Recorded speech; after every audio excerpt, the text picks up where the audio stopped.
Hello friends, vaccination एक ऐसी चीज़ है जिससे हर पेरेंट्स हर बच्चे को गुजरना पड़ता है। और वैक्सीनेशन को लेकर पेरेंट्स के मन में कुछ एक ऐसे डाउट्स हैं जिसको मैं क्लियर करना चाहता हूँ। सबसे पहला डाउट जो मोस्ट ऑफ द पेरेंट्स के मन में होता है कि कभी कभी जो डेट डॉक्टर ने दी है हम उस दिन नहीं पहुंच पाते, तो क्या 2 दिन पहले करवाना चाहिए या 2 दिन लेट करवाना चाहिए।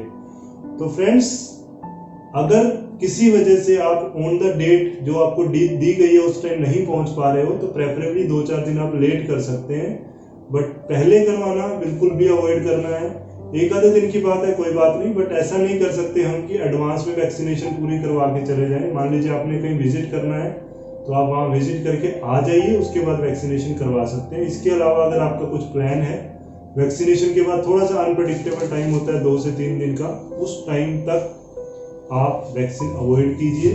आफ्टर 2 to 3 डेज आप वैक्सीनेशन करवा सकते हैं आने के बाद। अगला सवाल होता है बहुत सारे पेरेंट्स के मन में कि अगर हमने एक डोज मिस कर दी है तो क्या हम वो बाद में लगवा सकते हैं। तो फ्रेंड्स, वैक्सीनेशन एक ऐसी चीज है जो आपके लिए एक हेलमेट की तरह है। तो अगर आपने कोई वैक्सीन मिस भी कर दीजिए तो उस वैक्सीन का फायदा रहेगा अगर आप उसको लेट भी करा देते हैं। कुछ एक्सेप्शन है जैसे कि रोटा वायरस, इसमें हम डिले या बाद में नहीं दे सकते, but most of the vaccine हम लेट होने के बावजूद भी दिलवा सकते हैं। जैसे आप कुछ बाइक चला रहे हैं, 2 साल से आपने हेलमेट नहीं डाला, अब आपने बाइक चलानी है तो क्या आप हेलमेट डालेंगे? ऑब्वियसली डालेंगे, क्योंकि उस दिन से प्रोटेक्शन शुरू हो जाएगी। हो सकता है पहले कोई प्रोटेक्शन नहीं मिली, आपका एक्सीडेंट भी नहीं हुआ, बट प्रोटेक्शन हमें आगे भी चाहिए। तो अगर आपने कोई डोज मिस की है तो अपने पीडियाट्रिशियन से बात कीजिए, वो आपको बताएंगे कि वैक्सीनेशन में आप दे सकते हैं या नहीं दे सकते। एक बहुत कॉमन सा सवाल है पेनफुल वर्सेस पेनलेस वैक्सीनेशन। एक स्पेशली मेट्रो सिटीज में ये कंसेप्ट चला हुआ है कि हर बच्चे को पेनलेस वैक्सीनेशन ही दिया जाता है। बहुत सारी कंपनीज हैं, बहुत सारे उन्होंने एक तरह से इमोशनली ब्लैकमेल, मैं कहूंगा कि पेरेंट्स को करते हैं। आज भी दुनिया में 99% डोज पेन वाली वैक्सीन की लगाई जाती है। पेन वाली का मतलब सिर्फ और सिर्फ हम डीपीटी की बात कर रहे हैं, जो कि 1.5 महीने, 2.5 महीने और 3.5 महीने पे लगनी है। डीपीटी में एक एसेलुलर पर्ट्यूसिस आता है जिसमें हम पेन को कुछ हद तक कम कर सकते हैं। लेकिन फ्रेंड्स, अभी बहुत सारी स्टडीज हैं जिसमें देखा गया है कि पेनलेस वैक्सीन की एफिकेसी, मतलब उसका इफेक्ट पेन वाली वैक्सीन से कम है। तो एज ए रूटीन मेरी रिकमेंडेशन रहती है कि पेन वाली ही वैक्सीनेशन लगवानी चाहिए। एक तो सस्ती भी पड़ती है और दूसरा उसका इफेक्ट भी बेटर है पेनलेस वैक्सीनेशन से। इसको लेकर फिर भी आपके माइंड में कुछ सवाल है, क्योंकि बहुत कॉमन मिथ है, बहुत कॉमन सवाल है, आप कमेंट बॉक्स में पूछ सकते हैं। Okay, so painful vaccination is better. Private sector versus government sector, इस पे भी एक बहुत सारा कुछ लोगों ने एक प्राइवेट सेक्टर में ही वैक्सीनेशन कराना है, इसको एक ईगो इशू भी बना लेते हैं। बट मैं आपको क्लियर कर दूं, एटलीस्ट हरियाणा में गवर्नमेंट सेक्टर में लगभग सारी वैक्सीन अवेलेबल हैं, अच्छी क्वालिटी की है। अगर आप चाहें तो गवर्नमेंट सेक्टर से वैक्सीनेशन करवा सकते हैं। कुछ एक वैक्सीनेशन है जो अराउंड 1 ईयर, लाइक टाइफॉइड और हेपेटाइटिस ए और चिकन पॉक्स, ये 3 वैक्सीन गवर्नमेंट सेक्टर में अवेलेबल नहीं है, इसके लिए आपको प्राइवेट सेक्टर में आना पड़ता है।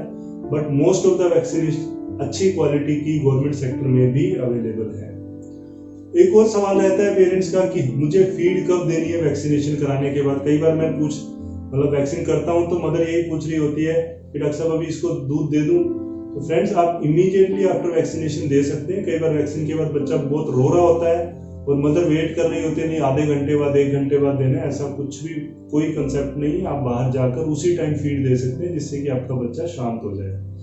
ओके, एक बहुत कॉमन सवाल रहता है कि वैक्सीनेशन के बाद फीवर हो जाता है, बच्चे को इरिटेबिलिटी हो जाती है, उसके लिए क्या करना है। उसके लिए प्लेन पैरासीटामोल की दवाई देनी है। पैरासीटामोल सिर्फ फीवर के लिए नहीं है, क्योंकि बहुत सारे पेरेंट्स का ये मिथ रहता है जी बुखार तो हुआ नहीं तो इसलिए मैंने पैरासीटामोल दी नहीं, डॉक्टर साहब ने कहा था बुखार हो तो दे देना। देखिए, बुखार में तो पैरासीटामोल देनी ही है। उसके अलावा बच्चा पैर ना हिला रहा हो, चिड़चिड़ापन हो, बुखार चाहे नहीं भी आया है, तो एज ए पेन किलर भी पैरासीटामोल काम करती है। हर 4 घंटे में आप इसको रिपीट कर सकते हैं। इसके अलावा मेफ्टाल, कॉम्बिफ्लेन, ब्रूफेन, बहुत सारी दवाइयां हैं मार्केट में। कई मेडिकल क्या बोलते हैं, दुकान वाले फार्मासिस्ट आपको कहेंगे कि ये ले लो, ज्यादा इफेक्टिव है। बट अगर बच्चे को बार बार मेफ्टाल, ब्रूफेन वगैरह देंगे तो वोमिटिंग का रिस्क रहता है। तो हम हमेशा प्रेफर करते हैं कि बच्चे को प्लेन पैरासीटामोल हर 4 से 6 घंटे बाद रिपीट आप कर सकते हैं। तो ये थी कुछ जानकारी वैक्सीनेशन और वैक्सीनेशन को कैसे मैनेज करना है, 1-2 दिन उस टाइप के कैसे निकालने हैं। अगर आपके कोई सवाल है वैक्सीनेशन के रिगार्डिंग या स्पेसिफिक वैक्सीन को रिगार्डिंग, तो आप प्लीज कमेंट बॉक्स में जरूर पूछिए। आप हमारे चैनल को सब्सक्राइब भी कीजिए ताकि आपको आपके बच्चे की हेल्थ से रिलेटेड अपडेट मिलते रहे। Thank you very much.